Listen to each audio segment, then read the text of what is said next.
Sailors, what's the weirdest/creepiest thing you've seen at sea?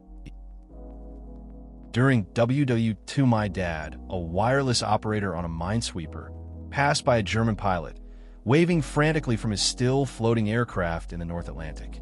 They were under strict orders not to stop because of the danger of subs, so they left the poor guy to certain death. My dad died a couple of years ago, but this incident haunted him throughout his life. He wept about it, even in his last few hours. Edited from my stupid grammar. That's a heavy story. Your dad had to make a tough choice. It's hard to think about the weight of those decisions in such extreme circumstances. It's sad to hear that it stayed with him all those years.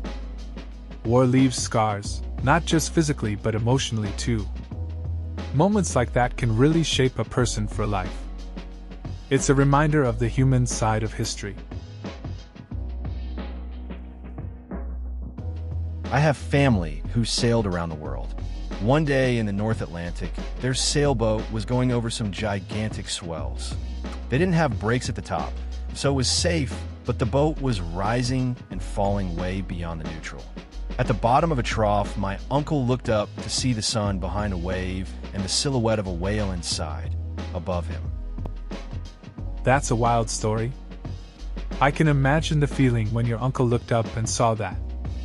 Being in a small boat and seeing a whale like that must have been surreal. The power of nature is something else. It's moments like these that really stick with you, you know? Just being out there and experiencing something so epic makes you appreciate the ocean a bit more.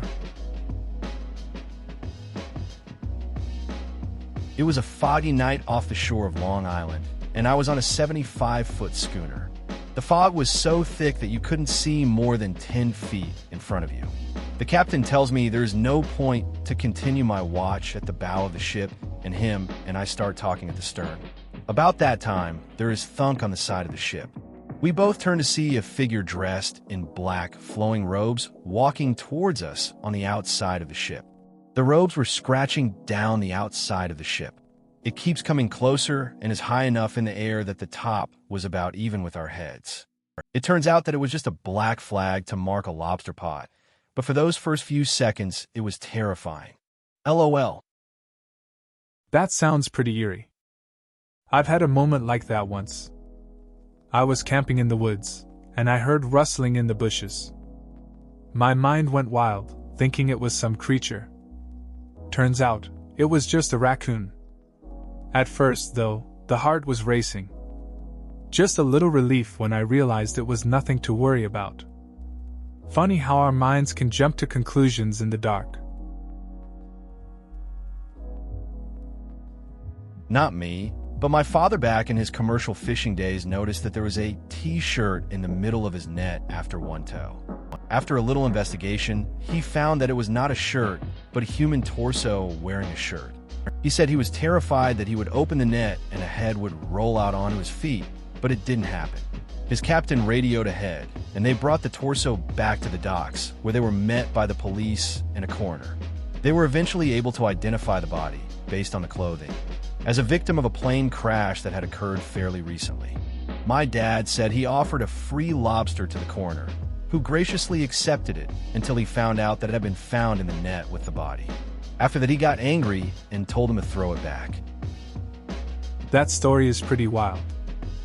I can't imagine finding something like that while fishing.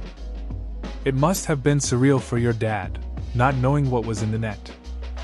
The part about the lobsters is funny, but also shows how serious the situation was. It's a reminder that sometimes you're not prepared for what you might encounter on the water. Glad he could make a joke out of it, even in such a heavy moment. Not a sailor, but I was on a fishing charter boat on Lake Erie. It was around 5 a.m. in the morning, and the water was scary calm and glass-like, and it was so foggy you could not see more than 30 feet, if that. We all started hearing this plopping sound, like somebody was slapping the water with open hands. It kept getting louder and closer. At this point, we had all slowly moved to the other side of the boat, not knowing WTF it was. Even the boat captain was standing there in total silence as we All just stood there and listened to this plopping sound getting closer and closer, and to the shock of us all, a deer swam by the boat. Yes, a deer. It looked to be a very large buck with at least 10 points on his rack. We were more than 10 miles offshore, so it made no sense at all. Can you say freaky? That's a wild story. Just out there on the lake, and a deer swims by. Must have felt surreal, like something out of a movie. The calm water and fog just added to the weird vibe. It's not something you expect while fishing. Guess you never know what you might see out there. Makes for a good memory, though. You just never know what nature throws at you. The sea is a vast and seemingly empty place. Many fail to grasp this when asking questions like, how can you just lose an airplane in the ocean? I found myself on my ship somewhere in the vast expanses of the South Pacific Ocean.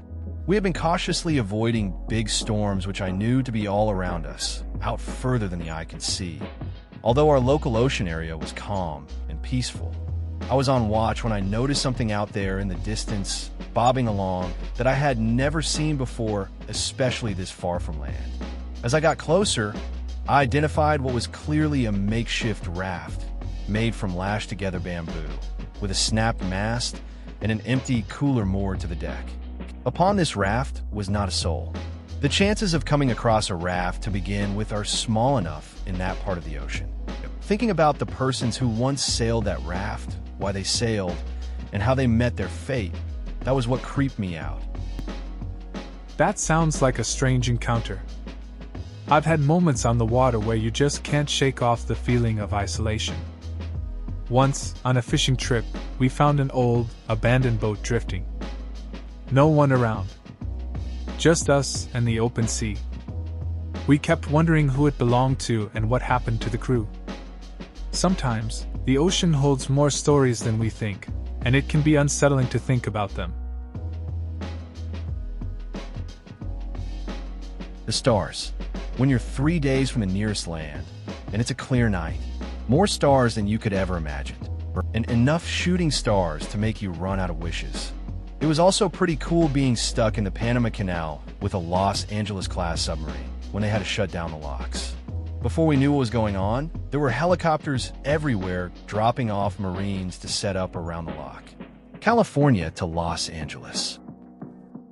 That sounds like a memorable experience. I can imagine how breathtaking the night sky would be out there, just surrounded by open water.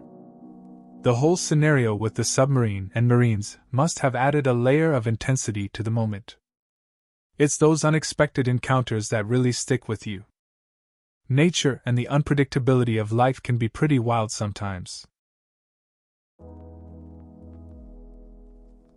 Toilets on boats are usually plumbed with sea water because it makes no sense to shit in your limited drinking water. One night, I was taking the watch on a long-haul sail up the U.S. East Coast. We were rounding the FL Keys about to point towards Maine. I had to use the head, so I went below and pumped some water into the bowl. It was glowing in the dark. Freaked me out so much. Turns out, there's photoluminescent phytoplankton in the water which will glow if pumped into a dark toilet bowl. No longer scary, actually pretty neat. That's a wild experience. I can imagine being in the dark and seeing that glow would catch you off guard. The ocean is full of surprises, and it's interesting how something like phytoplankton can turn an ordinary situation into something memorable. Makes you appreciate nature and its quirks a bit more. Glad it ended up being neat instead of scary. Well, I'm no sailor, but am in the military. On September 11, 2013, I was on a ship in the Red Sea. We were having a ceremony in remembrance of 9/11, when up floats a dead body right next to the ship. We were all locked down pretty quickly so that they could send out a couple small boats to retrieve it. Never did hear anything more about it. Pretty damn weird if you ask me, though. That sounds like a pretty unsettling experience. Being in the military adds a different layer of intensity to events like that. It's strange how certain moments stick with you, especially when there's no closure. Just a reminder of the unpredictable nature of life, I guess. You were probably all just trying to honor the day, and then that happens. Definitely not something you forget easily. Heard this from a mate. Australian naval supply ship in the Great Southern Ocean, next to another naval ship. Swell was so great. The top of one ship's mast was deck level to the supply ship. Another, told by a different mate. They were fishing off the shelf, off NSW, boat big enough to hold 6 blokes. A shark longer than their boat swam past. They packed up and went home. Some things are too big and have too many teeth to fish near. Sounds like a couple of wild stories. The ocean can be pretty intimidating. Imagine seeing a mast at deck level. That's some serious swell. And yeah, a shark bigger than your boat? I get why they'd call it a day. Sometimes, it's better to play it safe and not mess with nature. The ocean's got its own rules, and it's best to respect them. Hurricane Katrina. We followed it down to provide aid for what everyone knew was going to be a disaster. It was as if the world had split in two. Above us was this beautiful sky with a few clouds strewn about, and then, not far ahead, was this ghastly monster that engulfed up the rest of the sky. It was green and purple and black. The clouds twisted in a way I've never seen before, and the seas were very deceptive. If you looked at the water you were sailing on, the swells didn't look that intense. But I saw frigates and destroyers swallowed bow first and shot through the other side. I was lucky my ship was quite large. Even we were getting pelted on the 0-5 level of supply ship TOE, and there were forget ever walking in a straight line. Most of the time, you'd be walking on the deck one moment, and then the bulkhead wall the next. I've been in rough seas before on both smaller and larger platforms, but Hurricane Katrina took the cake. It was just an event, one that I'm glad I was following and not intercepting. That sounds intense. I can't imagine being on the ship during something like that. The contrast of the beautiful sky with the storm must have been surreal. It's wild how nature can be so deceiving, especially with the calm before the storm. I'd be pretty shaken up seeing other vessels get tossed around like that. Glad to hear you were on a bigger ship. At least that must have provided some comfort. My uncle runs a charter fishing boat. He loves telling the story about how he was out in the ocean on his boat at night, and there was this beautiful woman floating in a raft unconscious. He and my cousin pulled her aboard, and she began to regain consciousness, and she was really drunk. Apparently, she ended up being on a party boat earlier, and everyone just thought she was being too annoying, so to get rid of her, they just put her on a raft and sent her off. That's an interesting story. It sounds like your uncle had quite the adventure. Finding someone like that in the middle of the ocean must have been a surprise. I guess it says a lot about those party boat moments, and how people can just disappear from the scene. It's good they were able to help her out, even if it was a strange situation. Just shows how unpredictable the ocean can be. Finally, somewhere I can tell this story, quite possibly the strangest thing I have ever seen in my life. It was about 2 a.m. in the middle of the Atlantic and very dark with no moon. As I was walking up to the bow of our sailboat to inspect the sails, I saw a faint glow in the water a long way off. I stared at the glow a long time before I realized there were actually 2 glowing objects moving quickly underwater on a collision course with our boat. Immediately, I thought it was some submarine or torpedo about to ram our boat. But then the glowing shapes came right alongside the boat, perhaps a foot underwater. They were 2 ghostly blue dolphins, glowing brightly and so vivid and close in the clear water. I immediately realized the dolphins were being illuminated by bioluminescent plankton, but the sight was surreal. I watched them play in our bow wave for a while, imagining sailors of the past witnessing these eerie dolphin spirits and how mind-blowing that must have been. That's wild. I can't imagine being out there, especially at night, and seeing something like that. Dolphins are already fascinating, but the glow adds a whole different level. It must have felt like a scene out of a movie. Seeing them play in the water like that is something most people don't get to experience. Those moments on the ocean can be really special. Just you and the vastness. I was in Angola surveying a 5 m wide corridor in preparation for the installation of a pipeline. We stumble upon this foot-long, cylindrical item. Lots of head-scratching later, the client requests that it be relocated out of the corridor. The ROV moves in and inspects the item closer. Compressed air bottle? Ordnance? ROV carefully picks the item up with its manipulator then splat. It's only a huge bloody hunk of salami about 1400 m beneath the surface. Wasn't expecting that. Other finds include a twin-drum washing machine and a toilet seat. That sounds pretty wild. You're out there doing serious work, and then you find a giant salami. Just goes to show, you really never know what you'll encounter on a job like that. A washing machine and a toilet seat too. It's like an odd treasure hunt down there. Makes you wonder what else is lurking beneath the surface. Definitely not a typical day at the office. Going through the Suez Canal at night from Egypt. Our ship was third in the convoy. You could see the ship in front of us fade into the darkness, but still able to see the lights. Then they vanished, like they were turned off. The lights in the sides of the canal vanished as well.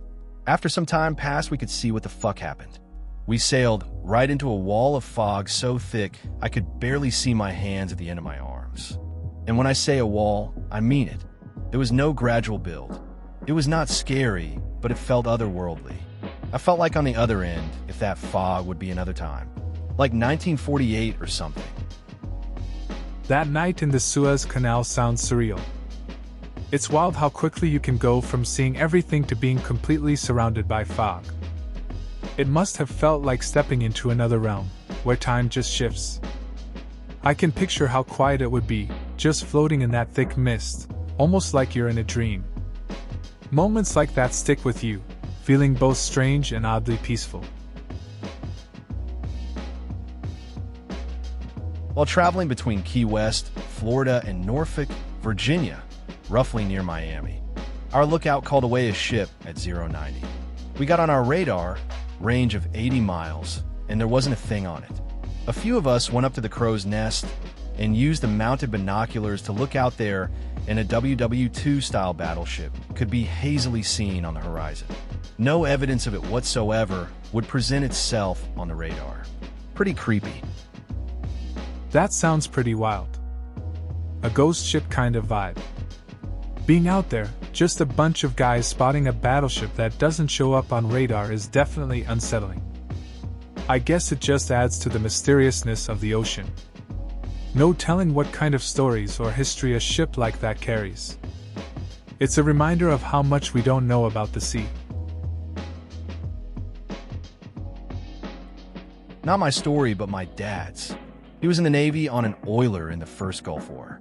One morning, he was shooting the shit in the mess before going down to the boiler room in one of the other department. Heads mentioned he needed to go to a casino and gamble after they got back from the deployment, as they had gotten extremely lucky the night before. They had steamed through a minefield in an oiler/ammo ship, with enough Jet A, bunker fuel, and ammo to level several small nations. Dad said if they had hit a mine in the right spot, he'd not have had time to even mentally process what was happening. That's a heavy story. It's wild to think how close they were to disaster, just going about their day. I can imagine that kind of tension must have changed the atmosphere on the ship. The idea of celebrating luck at a casino after a near miss seems kind of surreal, though. Just a regular day for them, but for anyone else, it would be a nightmare. Definitely puts things in perspective.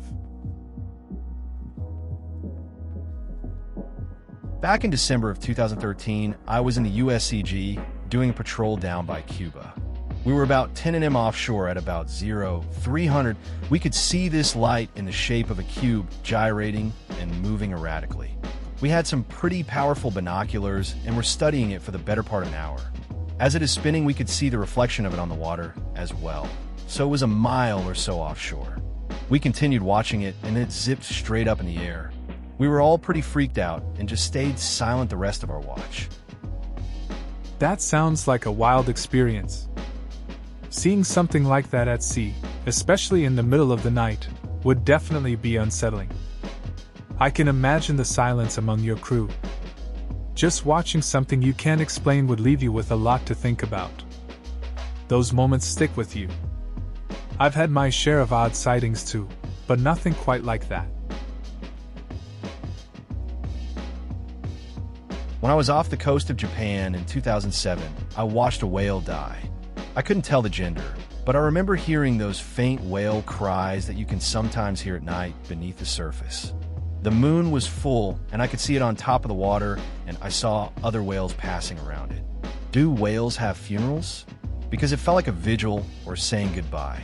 You could hear the faint puffs of the blowhole spraying out water in a labored way. I don't know if it was hurt or just old. These other whales made a few passes and then they left, and the whale wasn't spouting air anymore. This was all in a 15-minute period as we cruised past. I guess the whales may have been there longer, but I feel that they know that they don't want to stay around dead bodies for long.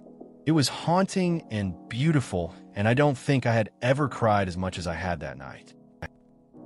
That sounds pretty intense. Seeing something like that would definitely stick with you. The way whales interact and seem to mourn is fascinating. It's like they have their own understanding of life and loss. I can't imagine how emotional it must have been to witness. Nature has a way of hitting hard, especially in moments like that. It kind of makes you think about connections, even among different species. During a big East Coast hurricane, Irene, I think, my submarine was out to sea. Even when we were submerged, we could feel the storm's effects on the currents. A couple days after the storm, I was topside after we surfaced and were returning to port. The water was glassy and littered with debris, even tens of miles off of the coast. The eeriest thing I saw floating were window shutters. That's an interesting experience. Being in a submarine during a hurricane must have been wild. The storm can really move things around, even underwater. Seeing debris after coming back to the surface adds a strange feeling to it. Those window shutters are a haunting reminder of what the storm did. It's a quiet moment, but it tells a lot about nature's power and how it can affect everything, even far from the shore. The first time I went solo night sailing. Absolutely terrifying. I got used to it eventually, but my God, it's terrifying. Tens to 100s of kilometers from the nearest person. Low visibility, surrounded by thousands of kilometers of liquid death. Those stars, though. Edit.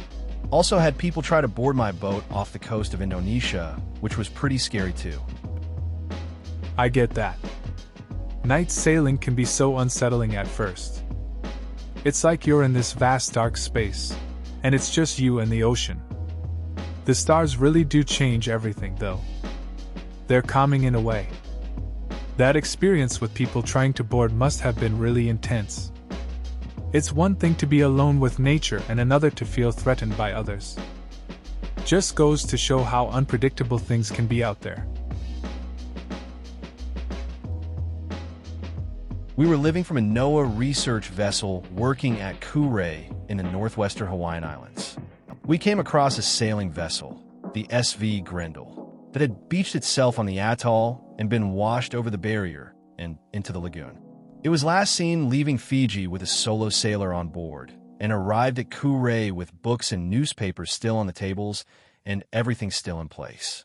A chill came over all of us when we realized what had happened. This guy had probably just gone for a piss in the middle of the night, fell in, and watched his boat just sail away. In the middle of the Pacific. Edit reason. Englished.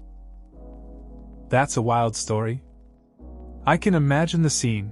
You're on a research vessel, and then you find this abandoned boat. The thought of the sailor stepping out for a moment and losing everything is kind of haunting. Must have felt strange to see the boat intact but no one around. You really get a sense of how isolated that place is and how quickly things can change out there. I'm not a sailor, but I was in the Navy and I was stationed on the USS Ronald Reagan during the Fukushima incident in 2011. I remember going out onto the flight deck and looking out at the ocean with no land in sight and seeing capsized ships, boats, shipping containers, roofs of houses, and lots of small plastic and styrofoam containers floating all around you. It felt very eerie to know that just 24 hours ago people were sleeping under those roofs, of buying those products, etc. That's a pretty intense experience. Being on the Navy's ship during such a disaster must have been surreal. Seeing the remnants of people's lives scattered on the ocean like that is something that sticks with you. It's crazy to think about how quickly everything can change. Just a moment before, life was normal for those people, and then everything is gone. A reminder of how fragile things can be. Probably too late to get noticed.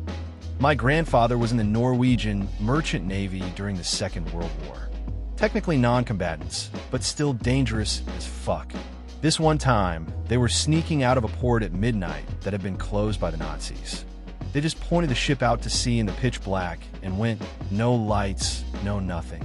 He was standing peering over the side, the inky blackness when he saw, like 20 get away, a Nazi on the deck of a darkened patrol boat light a cigarette right in front of him and then disappear. That's a wild story. Your grandfather must have felt a mix of fear and adrenaline. Sneaking out like that, it's hard to imagine the tension on deck.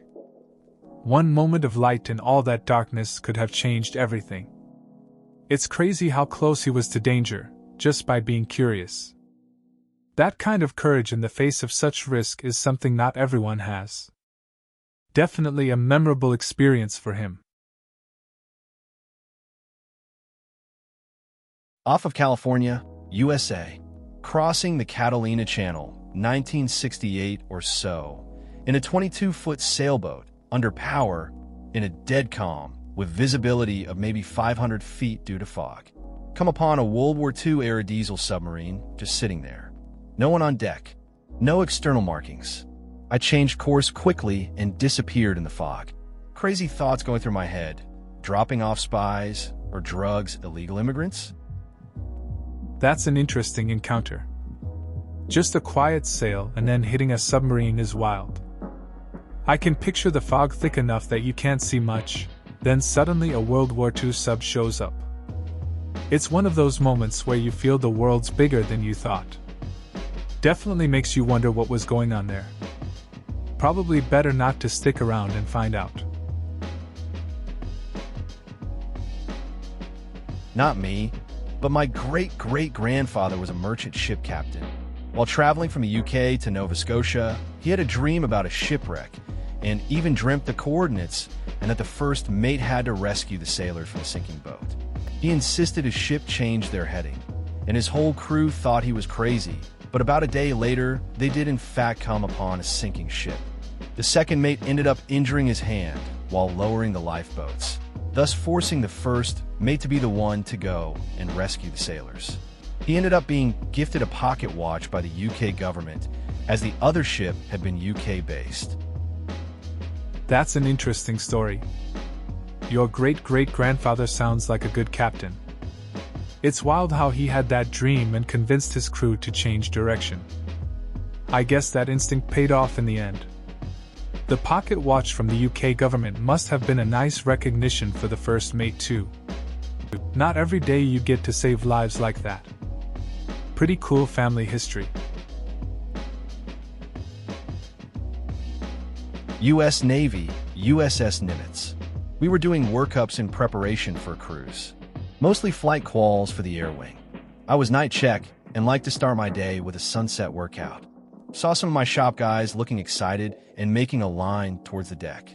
They told me I had to see this, so I followed. I've never been able to figure out how it worked, but the weather combined with the sunset and the reflection of a calm blue ocean made the entire sky look as if it was burning.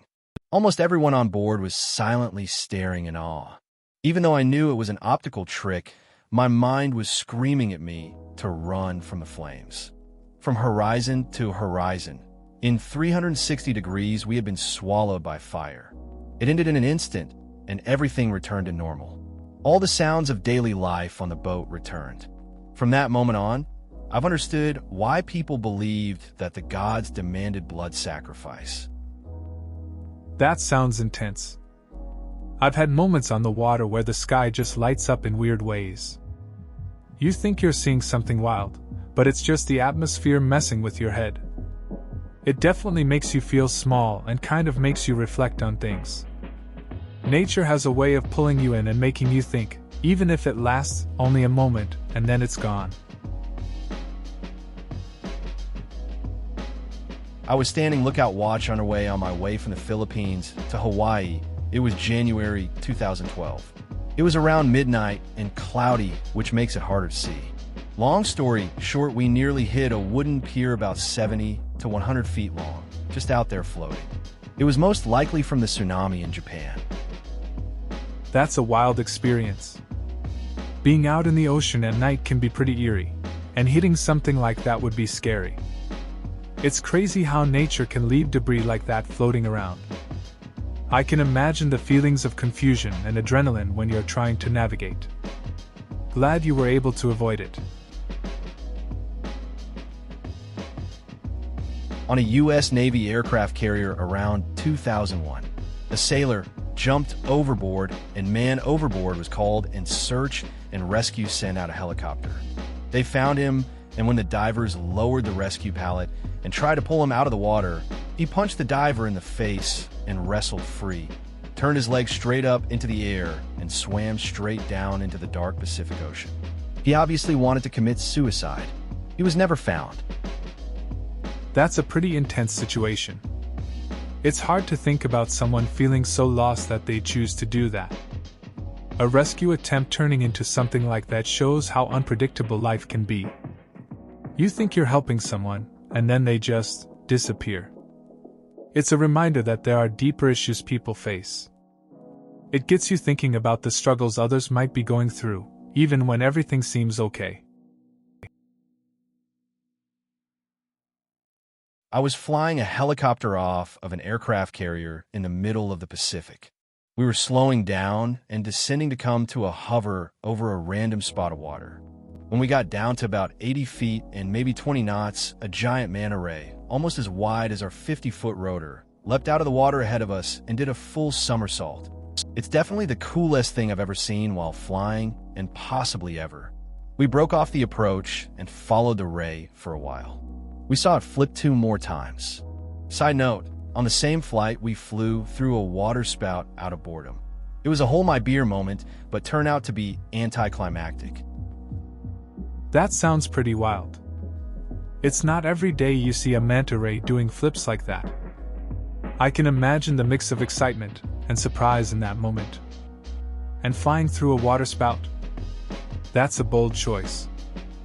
I guess sometimes boredom leads to unexpected adventures. Overall, it must have been a memorable flight, with moments that most people would never get to experience. Not that odd, but a big WTF moment for me was coming across a 40-foot shipping container floating by.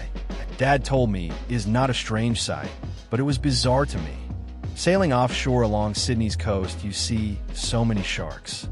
First time I noticed as a kid, it made me feel some chills thinking about all those times at the beaches a couple kms away. Dad and Uncle were sailing South Africa to Australia and did a 36-day stint without landfall between Panama and somewhere in Pacific. A hull full of rum and pot for the trip. Towards the end, they were really fucked up, naked and covered in anti-lice powder, chasing after other boats they could contact on the radio. The two they got close would have a creepy story about 2 very sunburned guys with big beards covered in white powder, naked, shouting and waving at them. Dad has so many crazy stories. That's a wild story. A floating shipping container is one of those things that sticks with you. Sharks in the water would make anyone think twice about swimming, especially knowing they're nearby. Your dad and uncle's sailing adventure sounds intense. 36 days at sea is a long time, and the image of them chasing boats like that is something else. It's cool that he has all those unique experiences to share. Please consider subscribing if you enjoyed. Love.